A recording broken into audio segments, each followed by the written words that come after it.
भगवान को मारने के लिए विष लगा करके आई थी, प्रेम से नहीं आई थी पूतना वृंदावन में, मारने आई थी गोकुल में। लेकिन उस मारने वाली पूतना को भी जिन्होंने अपनी मां की गति प्रदान कर दी, क्या इनसे बढ़कर के कोई दूसरा दयालु होगा संसार में? भगवान के जैसी दयालुता संसार में किसी के पास नहीं है।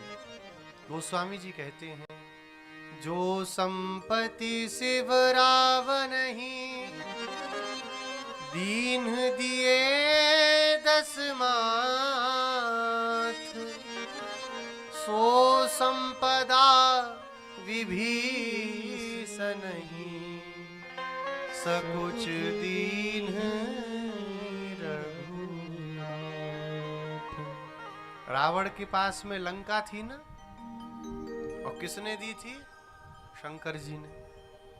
शंकर जी बड़ी जल्दी प्रसन्न हो जाते हैं।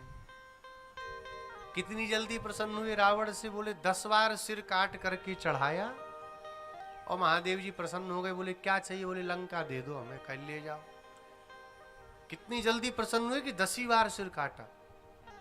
जो संपत्ति शिव रावण ही दीन दिए दस माथ, 10 बार सिर चढ़ाया और महादेव जी ने प्रसन्न होकर लंका दे दी।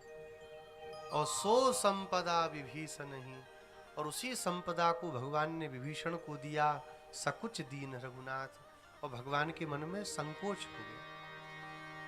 भगवान जब राज्याभिषेक करने लगे विभीषण का, तो भगवान का सिर नीचा हो गया ऐसे।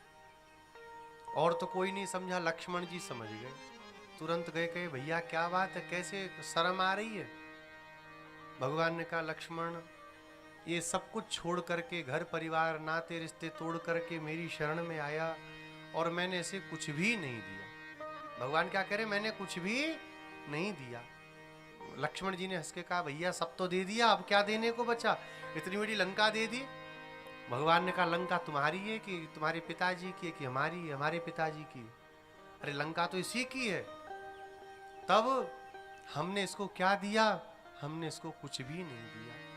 इतना देने के बाद भी जो कहे हमने कुछ नहीं दिया, क्या भगवान के सिवा कोई दूसरा ऐसा कह सकता है?